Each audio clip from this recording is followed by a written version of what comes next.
নমস্কাৰ। আজি মই গল্পকাৰ অতনু ভট্টাচাৰ্যৰ এটা গল্প পাঠ কৰিবলৈ ওলাইছোঁ। গল্পটো মোৰ খুব প্ৰিয়। এই গল্পটো মই মাজে সময়ে উলিয়াই পঢ়োঁ আৰু গল্পটোৰ সৈতে একাত্ম হ'বলৈ চেষ্টা কৰোঁ। গল্পৰ শিৰোনাম এটা ব্যৰ্থ অনুসৰণ। এটা ব্যৰ্থ অনুসৰণ। আজি মোৰ হঠাৎ আইৰিনক অনুসৰণ কৰিবলৈ মন গ'ল। শনিবাৰে তাইৰ প্ৰেক্টিকেল নাথাকে। সিদিনা 11:35 তাইৰ থিয়ৰী ক্লাছৰ শেষ ঘণ্টাটো পৰে।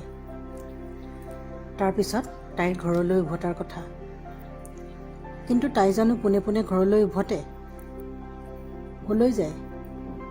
সপ্তাহটোৰ শেষ দিন বুলি তাইৰ বাৰু ক'ৰবাত সোমাই 2 ঘণ্টা কটাবলৈ মন নাযায়নে? মোৰ যে মাজে মাজে এনেকৈ অদ্ভুত কাম একোটা কৰিবলৈ মন যায়। আইৰিনৰ বাৰু তেনেকুৱা কিবা এটা কৰিবলৈ মন নাযাবনে?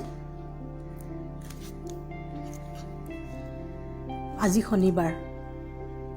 আজি মই তাইক অনুসৰণ কৰিম। মোৰ ধাৰণা 12 বাজিবলৈ 15 মিনিট থকাত তাইক দেখা যাব কলেজখনৰ মূল প্ৰৱেশদ্বাৰৰ ওচৰৰ আমলখি গছজোপাৰ তলত। পৃথিৱীৰ সকলো 19-20 বছৰীয়া যুৱতীয়ে একোটা সাধাৰণ বিদায় পৰ্বত 15-20 মিনিট ওপৰঞ্চিকৈ খৰচ কৰেই। আইৰিনৰ বয়স 20। তাইনো কিয় তেনেকুৱা কামবোৰত 20টা মিনিট অপচয় নকৰিব? অথচ আজি দেখা গ'ল আইৰিনে বৰ বেছি সময় নল'লে। কেইটামান মুহূৰ্তৰ ভিতৰতে তাই কলেজখনৰ গেটখন অতিক্ৰম কৰিলে। ৰিক্সা এখন বিচাৰি ৰাস্তাটোৰ কেওফালে একোবাৰকৈ দৃষ্টি নিক্ষেপ কৰিলে আৰু শেষ মুহূৰ্তত তাই ঘৰমুৱা নহয় সম্পূৰ্ণ বিপৰীত দিশত বজাৰলৈ যোৱা বাটটোৰে অগ্ৰসৰ হোৱা ৰিক্সা এখনত উঠিল। কলেজৰ গেটখনৰ পৰা 10 মিটাৰমান আঁতৰত এখন পুৰণি স্কুটাৰৰ ওপৰত আইৰিনে নেদেখাকৈ মই বহি আছিলোঁ। মোৰ পিন্ধনত আছিল এটা পুৰণি পাঞ্জাবী চোলা আৰু সেই চোলাটোৰ লগত মিলাকৈ এটা সুলুক ঢুলুক পেণ্ট। তদুপৰি মোৰ মুখখন দেখা নোপোৱাকৈ মূৰত পিন্ধি লৈছিলোঁ এটা ফুল মাস্ক হেলমেট। সঁচা ক'বলৈ গ'লে এনেকুৱা পোছাকত মই খুবেই অনভ্যস্ত।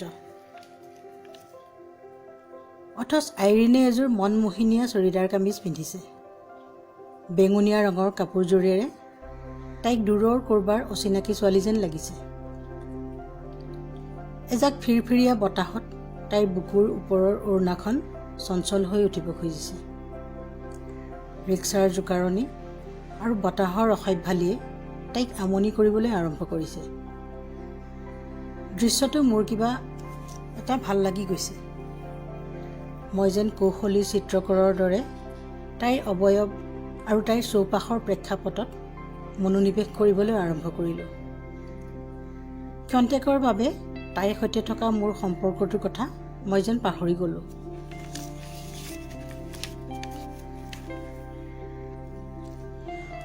সন্মুখৰ পৰা অহা এখন তীব্ৰবেগী মটৰ বাইক মোৰ স্কুটাৰৰ নিচেই কাষেৰে পাৰ হৈ গ'ল।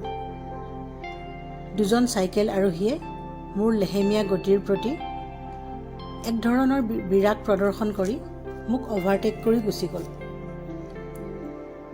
এটা নিৰ্দিষ্ট দূৰত্ব বজাই ৰাখি ৰিক্সা এখনক স্কুটাৰেৰে অনুসৰণ কৰাটো খুবেই অসুবিধাজনক। তাতকৈ অসুবিধাজনক অনুসৰণকাৰীয়ে নিজকে লুকুৱাই ৰখাটো। এই সময়ছোৱাৰ ভিতৰত কেইবাবাৰো মোৰ চিগাৰেট খাবলৈ মন গ'ল। কেইবাবাৰো তাইৰ ৰিক্সাখনক অতিক্ৰম কৰি গুচি যাবলৈ মন গ'ল। অথচ কাৰ্যক্ষেত্ৰত মই তেনেকুৱা একোৱেই নকৰিলোঁ। মই মাথোন খুব সাৱধানে আইৰিনে নেদেখা এটা দূৰত্বত অৱস্থান কৰিবলৈ ধৰিলোঁ। বাটৰ মানুহবোৰে এক ধৰণৰ ব্যস্ততা প্ৰদৰ্শন কৰিছে। অফ পিৰিয়ডত আড্ডা মাৰিবলৈ অহা কলেজীয়া ছাত্ৰ 2জনমান হঠাৎ ৰেস্তোৰাঁ এখনত সোমাই পৰিছে। ৰাতিপুৱাৰ ফ্লাইটত অহা খবৰ কাগজৰ টোপোলাবোৰ লৈ ফুটপাথটোৰ প্ৰায় ওপৰতেই হকাৰ কেইজন ব্যস্ত হৈ পৰিছে। চাৰিআলিটোৰ পুলিচ পইণ্টত ঘনে ঘনে ট্ৰেফিক ছিগনেল সলনি হৈছে। অটোৰিক্সা ষ্টেণ্ডৰ অটোবোৰৰ ভিতৰত আলসুৱা অটো চালকসকলে টোপনিয়াবলৈ ধৰিছে।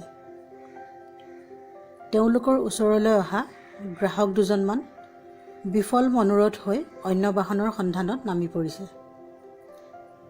তেনে এক প্ৰেক্ষাপটত আইৰিনৰ ৰিক্সাখন বাটৰ দাঁতিত অটোৰিক্সাবোৰৰ নিচেই কাষতে ৰৈ গ'ল। আৰু লগে লগে মই মোৰ বাহনখনৰ সৈতে ওচৰৰ কেইবামহলীয়া অফিচ এটাৰ গ্ৰাউণ্ড ফ্ল'ৰৰ পাৰ্কিং স্পেচটোত লুকাই পৰিলোঁ। মই মন কৰিলোঁ, ৰিক্সা চালকক বিদায় দি তাই এখন অভিজাত হোটেলৰ ফালে অগ্ৰসৰ হৈছে। এক অজ্ঞাত ভয়ত মই ভিতৰি কঁপি উঠিলোঁ। মাথোন 15টা মিনিটৰ ভিতৰতে কিমান যে ঘটনা ঘটি যায় এই বিলাসী হোটেলবোৰত, কিমান যেন লেনদেন হয় এটা নিশাৰ ভিতৰত। আইৰিনৰ ইয়াত কি কাম? সন্তুষ্ট হৈ মই তাইক এবাৰ চিঞৰি বাধা দিয়াৰ কথা চিন্তা কৰিলোঁ। অথচ মূৰটোত এটা ফুল মাস্ক হেলমেট লিপিত খাই লাগি থাকিলে কাকো চিঞৰি মাতিব পৰা নাযায়। মই হেলমেটটো খুলি পেলালোঁ আৰু সেই মুহূৰ্ততে মই মন কৰিলোঁ, আইৰিনে সেই হোটেলখনত নোসোমাল, বৰং তাৰ নিচেই কাষৰ জেৰক্স মেচিন থকা দোকান এখনত সোমাই তাইৰ বেগটোৰ পৰা এজাপ কাগজ উলিয়াই ল'লে। তাইৰ কাগজ পত্ৰৰ জেৰক্স কৰা কামটো সম্পূৰ্ণ হোৱালৈ মই ওচৰৰে এখন চিগাৰেটৰ দোকানত অপেক্ষা কৰিবলৈ ধৰিলোঁ। এটা চিগাৰেটত বৰ খৰখেদাকৈ কেইসোপামান মাৰি মই পুনৰ হেলমেটটো পিন্ধি ল'লোঁ। আইৰিনে এবাৰ মোৰ ফালে চোৱা যেন কৰিছিল, অথচ মোৰ অনুভৱ হ'ল যে তাই মোক নেদেখিলে।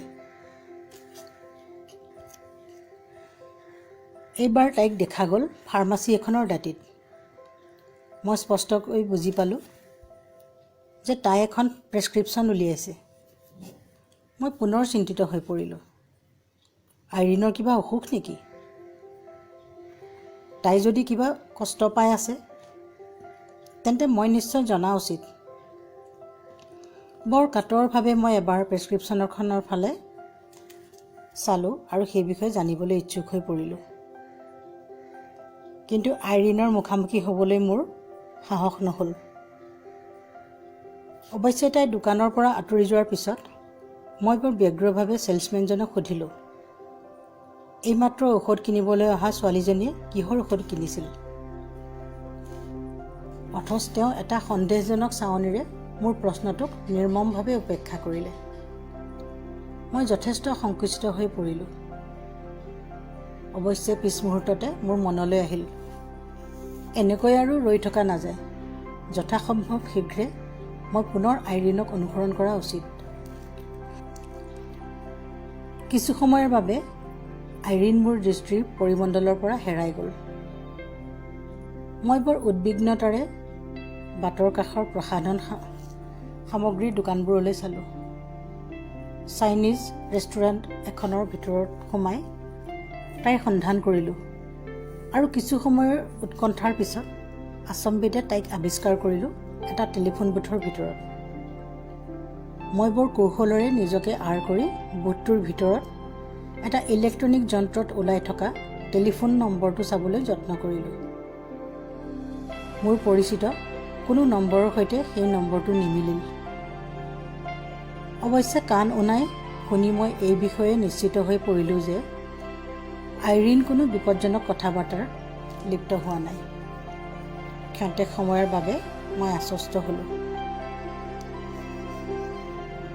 কিন্তু টেলিফোন বুথটোৰ পৰা ওলোৱাৰ পিছত হাই হেল্লো সম্ভাষণেৰে ব্যস্ত হৈ পৰা যুৱক এজনে আইৰিনক এটা বেলেগ নামেৰে সম্বোধন কৰিলে। মই দেখিলোঁ আইৰিনে এটা মাৰ্জিত হাঁহিৰে সেই সম্ভাষণৰ এটা প্ৰত্যুত্তৰ দিছে। যুৱকজনে হয়তো কফি একাপৰ প্ৰস্তাৱ দিছিল। দেখা গ'ল আইৰিনে সময়ৰ অজুহাত দেখুৱাই সেই প্ৰস্তাৱ প্ৰত্যাখ্যান কৰিলে। এই সমগ্ৰ দৃশ্যটো মই খবৰ কাগজ এখনেৰে মোৰ মুখখন ঢাকি নিজকে লুকুৱাই উপভোগ কৰিলোঁ। মোৰ এইবাবেও ভাল লাগিল যে আইৰিনে এজনী পৈণত ছোৱালীৰ দৰে আচৰণ কৰিছে। মোৰ অনুসৰণৰ 40 মিনিট পাৰ হৈ গৈছে। হেলমেটটো একোবাৰ পিন্ধি একোবাৰ হাতেৰে কঢ়িয়াই মোৰ অলপ ভাগৰ লাগিছে। সেই বুলি মই এতিয়াই উভতি যোৱাৰ কথা ভাবিব পাৰোঁনে?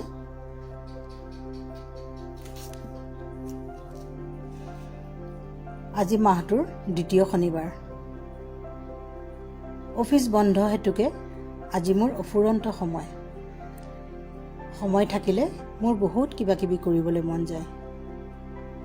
আইৰিনৰ খোজ কঢ়াৰ ধৰণ, তাইৰ মুদ্ৰাদোষ, তাইৰ কথনভংগী বেলেগ বেলেগ দিনত বেলেগ বেলেগ পটভূমিত লক্ষ্য কৰিবলৈ মন যায়। আজি আইৰিনৰ প্ৰদৰ্শন খুবেই সন্তোষজনক। তাইৰ খোজত কোনো চঞ্চলতা নাই, তাইৰ কথনত কোনো দ্বিধা অথবা সংশয় নাই। এজনী দায়িত্বশীল ছোৱালীৰ দৰে তাই কামবোৰ এফালৰ পৰা সামৰি গৈছে। এজনী অভিজ্ঞ ছোৱালীৰ দৰে তাই আজি আচৰণ কৰিছে। মোৰ ভীষণ ভাল লাগি গৈছে।